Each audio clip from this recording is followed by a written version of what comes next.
Well, this is Jared with Stampede Blue. This is your Indianapolis Colts post-game wrap, and your Colts won today on the road in the house that Hilton owns, and the final score was 21-7. And the bottom line here is the ghosts don't play games.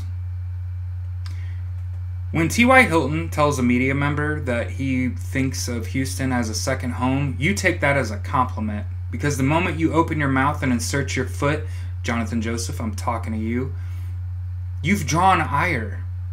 You don't want T.Y. Hilton to have extra motivation. And you motivated him so much, he showed up in a Pennywise costume and then absolutely turned that secondary around. They had to be just miserable. T.Y. Hilton broke the Houston Texans secondary's back on several plays. 5 for 85, and every one a dagger. And on the opposite side of the football, when all the national media says Deshaun Watson, J.J. Watt, Davion Clowney, DeAndre Hopkins, the superstars are going to come out. The Colts don't have those. Yeah? Davion Clowney and J.J. Watt had no sacks, a few pressures, and J.J. Watt did throw his hands up in the air like he just didn't care and bat a couple balls down. But other than that, I watched Quentin Nelson body Jadeveon Clowney, and then he immediately went out of the game. And then when it came to Deshaun Watson, 29 for 49 for 224 yards is 4.8 yards a throw. That's where Andrew Luck was early in the season, and people said he wasn't even ready to play football. His arm isn't good. But what did Deshaun Watson do other than make a few plays with his leg, and the only touchdown that he scored was on a gift? We all know that you go back and watch that camera view from the pylon, New York. You turn that call around, this is a shutout. And the Colts shut the Texans out on the road 21-0, which is a heck of a better narrative going into this Chiefs game, right? But instead, Houston gave it everything they had on a 7-minute drive when they had to have a 4-minute drive because they got to do that a couple more times this game in order to even tie. Having nightmares of week 4, right? Don't want to do that. But yeah, the Colts won today because Andrew Luck didn't have to throw the ball 50 times to win, right? 22 for 32, or 22 for 34? 19 for 32 for 222 yards, 2 touchdowns. Yes, he threw an interception that was batted up in the air. I would argue Andrew Luck leads the league since he was drafted in passes intercepted that were not thrown to the defensive player. It was thrown to an offensive player, and the ball bounced off of him, and another player caught it. I mean, it counts, and it counts against Andrew Luck. It shouldn't. The offensive player of the game for the Colts was Marlon Mack. Against the number 3 rush defense in the NFL, Marlon Mack had 24 carries for 148 yards and a touchdown. And basically, I think this game call goes to Frank Reich. That offensive game plan just had the Houston Texans team turned around. There was nothing they could do. Speaking of numbers, Darius Leonard, all-pro rookie linebacker, that was a reach from a small school and shouldn't have been drafted, led all tacklers with 13 total tackles today. 8 solo tackles, was even seen in coverage, and is the maniac, beyond a shadow of a doubt. And here at Stampede Blue, we are playoff maniacs, going 1-0 every week, right? And then really, shout-outs go to Kenny Moore. Kenny Moore had a huge sack, had a great interception, and has been playing out his shorts for weeks. And shout-outs Pierre Desir. And then, of course, Eric Ebron for just being a monster in the red zone and a great ambassador for the Colts this season. And he's been really active on social media and also really active in games, doing the damn thing, even getting a shout-out from Dallas Clark. I don't know if y'all saw that today, but worth. And then really, when it comes down to it, I saw... I'm kind of trying to remember the media member's name today, but they got interviewed, and it was like a defensive coordinator from the past or whatever. And they said, how do you game plan for Deshaun Watson?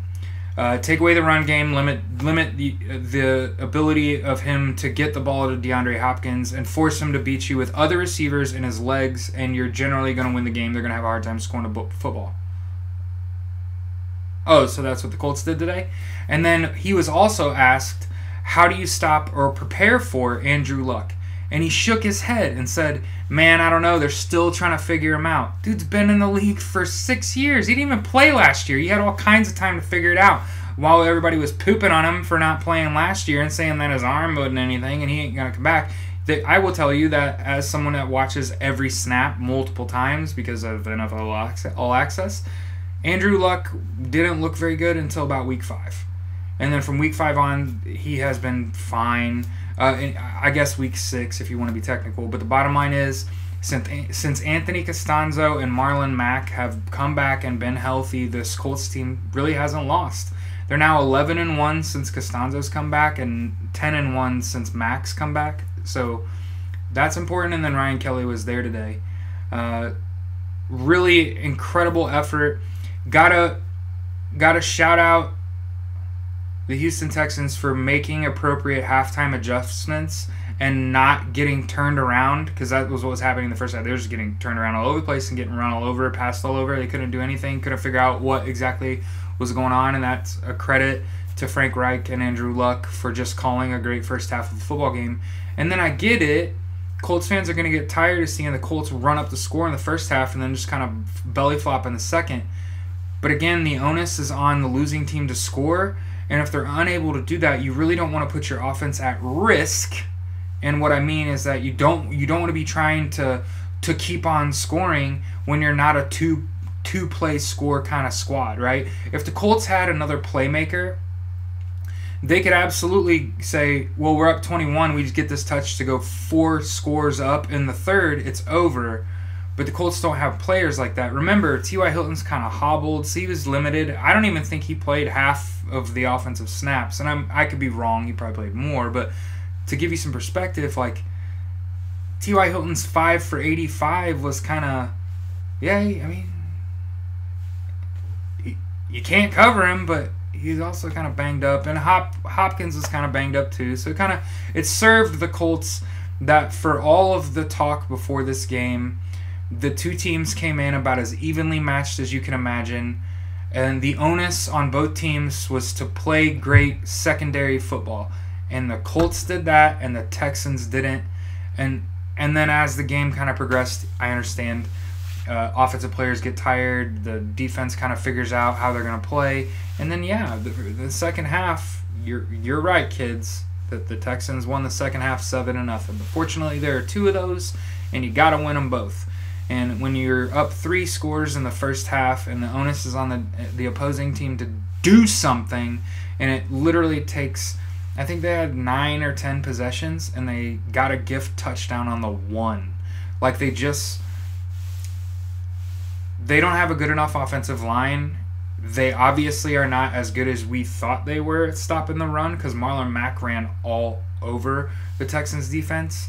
But again, we're so fortunate that this was not a Josh McDaniels dumpster fire 7-9, and that he's going to go do that in, I don't know, like Green Bay for the rest of his career.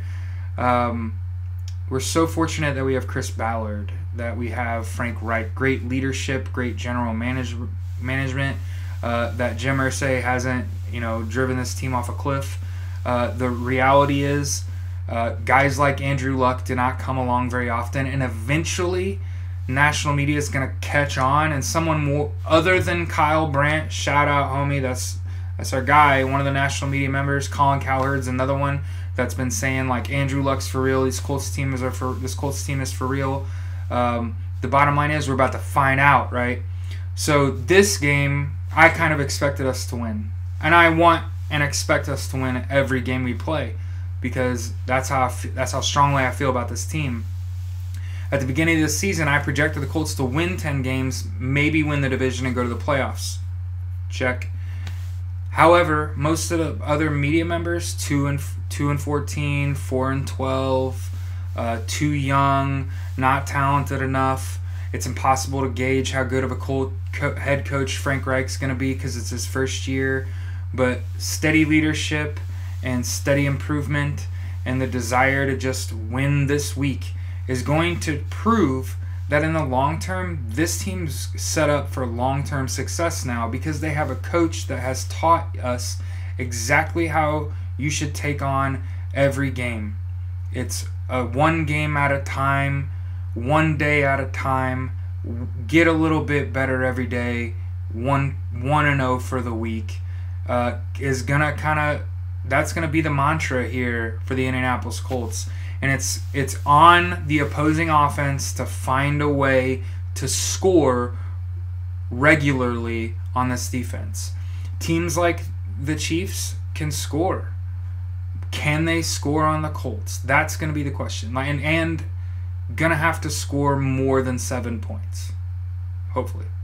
Because the Kansas City Chiefs defense is not their strength. Got a couple pass rushers, but they have nothing outside of that. I can promise you that.